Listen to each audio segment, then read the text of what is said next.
야메카닉입니다.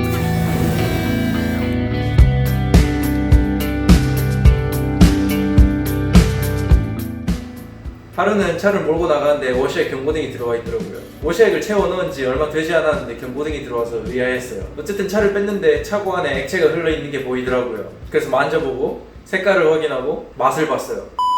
냄새를 맡아봤어요. 다행히 오일류는 아니었고 워시액이 맞더라고요. 차에서 뭔가가 흘렀을 때 이게 위험한 오일인지 아니면 괜찮은 건지를 구분하는 방법은 따로 영상을 제작해서 올리도록 할게요. 워시액임을 확인했으니 누수된 부분을 찾아서 수리해보도록 할게요. 수리에 앞서 몇 년 전 한국에 있었던 워시액 논란에 대해서 잠깐 짚고 넘어갈게요.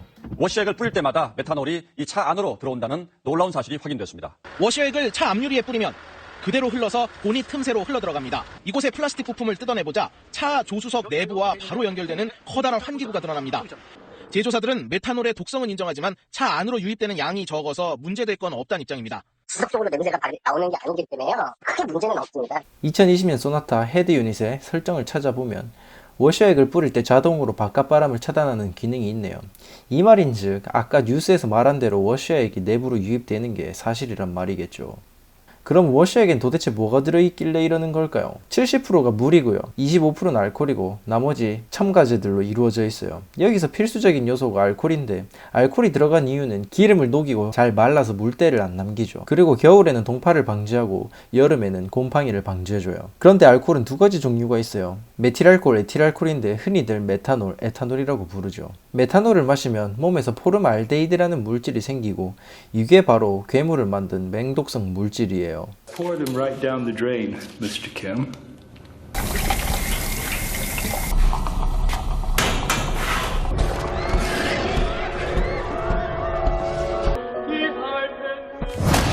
영화 첫 장면은 2020년 용산 미군 기지에서 실제로 일어난 일이라고 합니다. 이런 메탄올은 소주 한 잔 분량이면 실명에 이르고 심하면 사망에 이를 수 있죠. 반면 에탄올을 마시게 되면 아세트알데히드라는 물질이 생기는데 이 물질은 근육을 이완시키고 판단력을 흐리게 만들죠. 쉽게 말해 술이 취했다고 말하죠. 바로 술에 들어있는 알코올이 에탄올이에요. 그래서 에탄올은 무해하다고 봐야죠. 메탄올은 먹질 못하고 에탄올은 없어서 못 먹죠. 그래서 가격 차이도 2배 넘게 차이가 나요. 그러면 워시액을 구매할 때 성분을 확인해 봐야겠죠.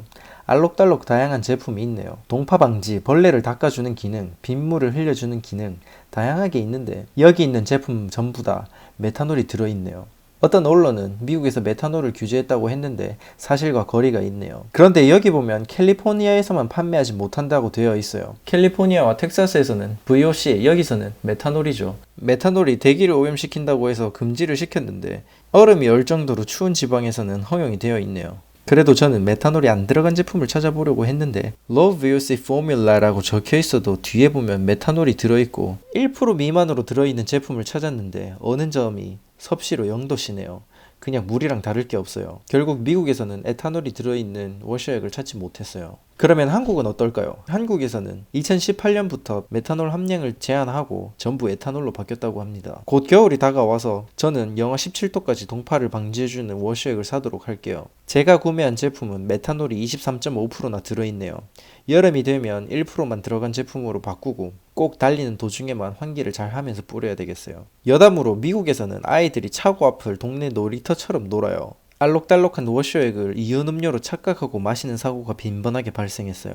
그래서 고약한 맛이 나는 첨가제를 넣도록 했다고 합니다. 그럼 다시 본론으로 돌아가서 수리를 진행할게요. 새는 부위가 조수석 앞바퀴인데 그 바로 위에 워시액 탱크가 있어요. 워시액 통은 엔진룸을 열었을 때 대부분 조수석 쪽에 위치하고 있어요. 분수 모양을 보면은 워시액인 걸 단번에 알아챌 수 있죠. 워시액은 탱크 바닥에 있는 펌프가 호스를 통해서 앞쪽에 있는 노즐 2개로 발사하게 되죠. 그리고 어떤 차에는 뒷유리에도 와이퍼가 있죠. 와이퍼가 있고 없고는 공기의 흐름에 따라 달라져요. 세단은 공기가 뒷유리를 지나 트렁크에서 와류가 생기고 해치백이나 SUV는 뒷유리에서 와류가 생겨서 먼지가 달라붙어요. 그래서 SUV에 있는 뒷유리에도 워시액 노즐과 와이퍼가 있어요. 워시액 탱크 바로 아래 앞바퀴가 있어요. 앞바퀴만 뜯어내도 배관 라인을 어느 정도 확인할 수 있을 것 같아요. 그럼 앞바퀴를 일단 빼보도록 할게요.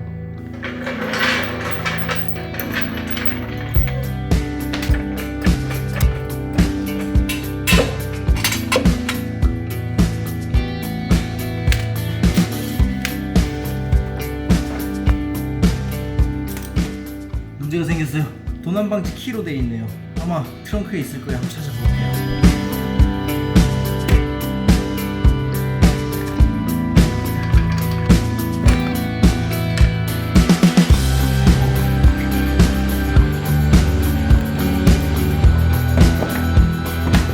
위에서만 보이던 탱크가 드디어 보이네요. 여기에 물이 고여 있는 게 보이네요. 바로 여기서 새는 걸 알 수 있어요. 한번 작동을 시켜 볼게요.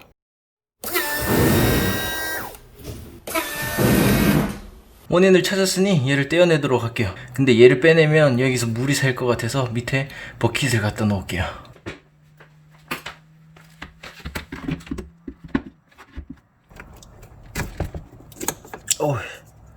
얘를 꽉 눌러야 되네요. 빼기가 엄청 어려웠어요.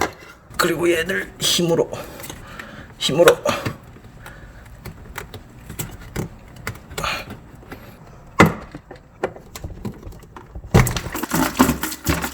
No.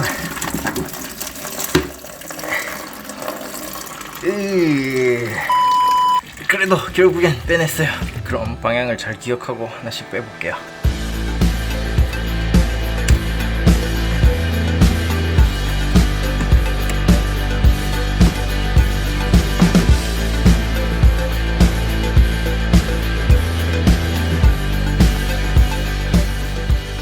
잘 닦고 살펴볼게요. 이 부분이 깨져서 새고 있었어요. 충격 때문은 아닌 것 같고 플라스틱 사출 문제인 것 같아요. 다른 부분은 문제가 없네요. 품번을 확인을 하고 구매해 보도록 할게요. 부품 번호를 알았으니 검색을 해볼게요. 제가 자주 들어가는 사이트에서 여기서는 차대 번호 또는 모델과 연식으로 검색을 할 수 있어요. 일단 간편하니까 모델과 연식으로 검색을 해볼게요. 그러면 이렇게 카테고리별로 쭉 나열이 되어 있는데 여기서 찾기는 어려울 거예요. 그래서 일단 키워드로 검색을 해볼게요. 그러면 마치 두 번째 이렇게 워셔 펌프 같은 모양으로 해서 그림이 나와 있네요. 이런 사이트에서 검색하면 좋은 게 부품의 위치와 대략적인 구조를 알 수 있어요. 제가 필요한 부품을 찾아서 들어가 볼게요. 구매하기 전에 가격 비교를 위해서 이베이를 들어가 볼게요. 42불, 34불, 52불, 44불, 25불? 이상한 거 빼고는 가격 차이가 크게 나지 않네요. 그러면 다시 정품 사이트로 돌아와서 여기서 구매하도록 할게요. 도착했습니다. 상태를 확인을 하고 기존 제품과 모양이 같은지 비교를 해보도록 할게요.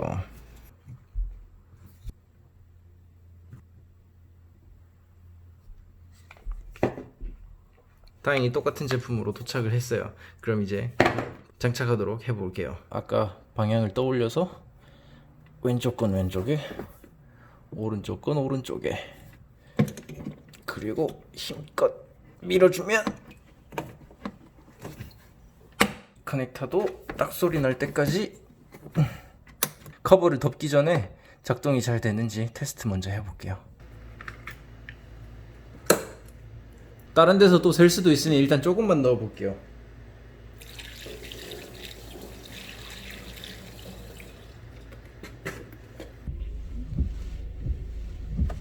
다행히 문제가 없어요. 다 채우도록 할게요.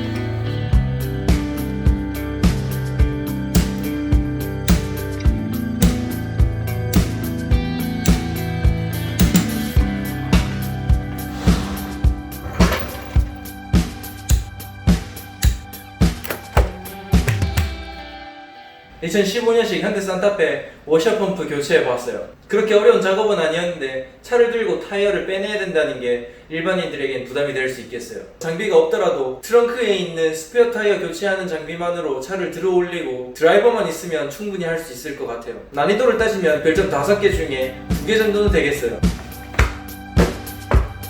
야마이카닉이었습니다.